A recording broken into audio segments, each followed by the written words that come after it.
Hey Canucks fans, how confident are you in Mikey DiPietro as our third goalie this season? I'm Clay Emo, I'm at Canuck Clay on Twitter. I'm at Clayton Emo on Instagram. I'm the founder of the GLCPC, the Good Looking Canucks Positivity Club. This is my Canucks take all in one take. It's Clay's Canucks commentary for Wednesday, December the 30th. This is where you get Canucks insight that's positive and timely. I am sitting in the parking lot of the Langara golf course. We have a tee time in about half an hour. This sounded like a good idea last week when it was beautiful weather on Wednesday. It was like 7 or 8 degrees. It was dry. It was sunny. You guys know I was golfing with 3 of my best buds, Mike, my season ticket partner, Jason, his brother, and John. And it was great. We talked Canucks for 4 hours on the course, and then we booked this. Well, you can hear it. You can see it. It's going to be ugly. But I guess we're going to do it. So I wanted to record this quick vlog before I get drenched for the next 4.5 hours. Hence the 3 layers. And my game's not good enough this isn't worth it. Well, it'll be worth it to be with the guys, sort of, kind of. We'll see. I should stop whining and I should start talking about the Canucks. You don't watch these videos to hear me whine about the weather.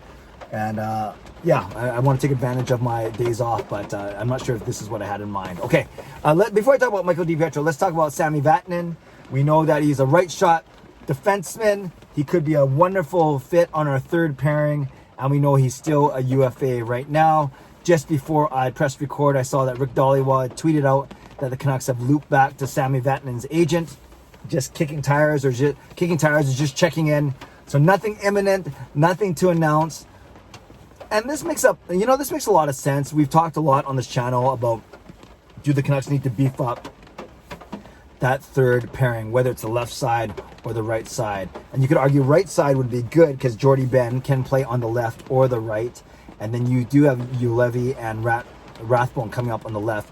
You'd argue that Juolevi and Rathbone on the left are stronger than the combination of Chatfield and Rafferty on the right. So get a veteran guy as your third pairing right shot guy, and then see what happens on the left, whether it's Ben or Juolevi, for instance. So we'll see. Vatanen made $4 million last year. He's obviously not going to make that this year. No one's, as part of the second wave of UFAs, maybe he's in for $1.5 million. So we'll see. But that's some news of the day is the Canucks have looped back to Sami Vatanen. Okay, what I want to talk about today for the next few minutes before I brave the elements, I should stop complaining, right, is Mikey DiPietro. Is the third goalie situation. And I heard Kevin Woodley talking about this on TSN 1040 this morning. It's a tricky situation. As we know, it's a 56-game schedule starting on January 13th. Wow, it's crazy, 2 weeks from today. And we know that they're going to play 56 games in 116 days. We know that there's a bunch of 3 games and 4 nights. And imagine 3 games and 4 nights with a 1-day break to travel or to recoup, then another 3 and 4. You could conceivably be playing 6 games in 9 nights. Now imagine if your starting goaltender or one of your 2 goaltenders goes down with an injury as part of that or prior to that 6 and 9. You are going to need another goalie. And it's very conceivable, very realistic that goalie is going to end up playing. Because even the best goalies in the league, they're not going to play 6 games in 9 nights. So God forbid that Thatcher Demko or Braden Holtby gets hurt during the season, right on the eve of a 6 games and 9 night, grouping. I don't even know what word I was looking for. Stretch. That's the word I was looking for. A 6 game and 9 night stretch. 3 and 4 with a game in between. You're going to need your third goalie to be ready. And right now, it sounds like it's going to be Mikey DiPietro. So if Mikey DiPietro is on our taxi squad, meaning he's ready to jump in when he needs to, a couple of advantages of that, because of his contract situation, he would not have to clear waivers once we send him back. So that's a good thing. We could have him come up and then play a few games if we need to, and then go back to the taxi squad without having to clear waivers. And that's an advantage as opposed to a veteran goalie that some of these other teams have as their taxi squad goalie.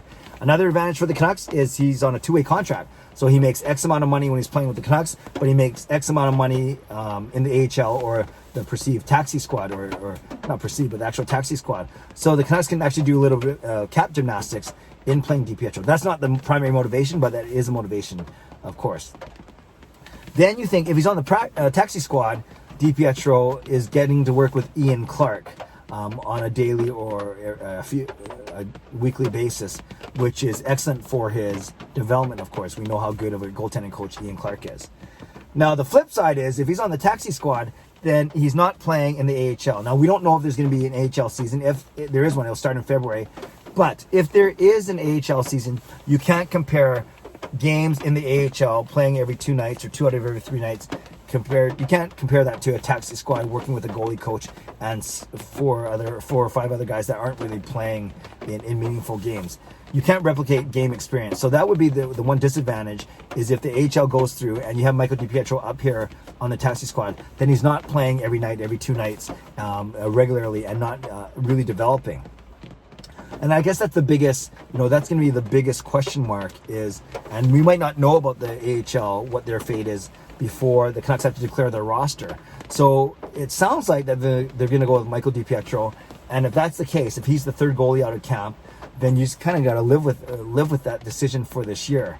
Now, for those that I heard Kevin Woodley say he doesn't really need a year with Ian Clark because he's already improved a lot of facets in his game. And therefore, Woodley believes that it would be more beneficial to DiPietro if he plays in the AHL. And I agree with that, but I think the tricky thing here is the timing. Is we might not know the fate of the AHL prior to the Canucks having declared their taxi squad.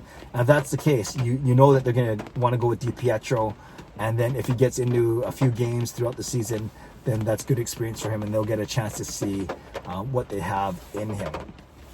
So Canucks fans, I'd like to know, what do you think of Michael DiPietro? He had a really great season in the AHL last year.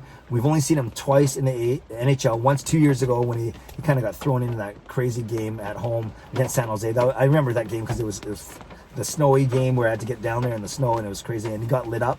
And then he played like 7 or 8 minutes in a game last year. I think it was against Vegas, and he did just fine. But hard to base performance on 7 or 8 minutes. So, Canucks fans, what do you think of Michael DiPietro, and how excited are you to see him? And what do you think is his peak his ceiling is at?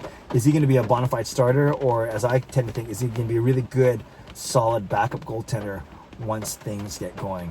I'd love to know your thoughts, and I'd love to think if you think that we should put another goalie on the taxi squad just in case the AHL actually plays this year, and you think that DiPietro should be in the AHL working on his game during games as opposed to being on a taxi squad. Canucks fans, let me know what you think. Leave a comment below. I would love to read, react, and reply. As always, I invite you to subscribe. Subscribe if you like to. Like this video if you like to. Say a quick prayer or send me some well wishes as I head out into this ugly rain. Hopefully it'll let up a little bit, but I know my shoes are going to be soaked. But I'll stop complaining now. I'll get my shoes on and go. So subscribe if you like to. Like this video if you like to. Stay safe, stay healthy. Take care of yourselves and take care of each other. Have a great day. God bless. And go Canucks go.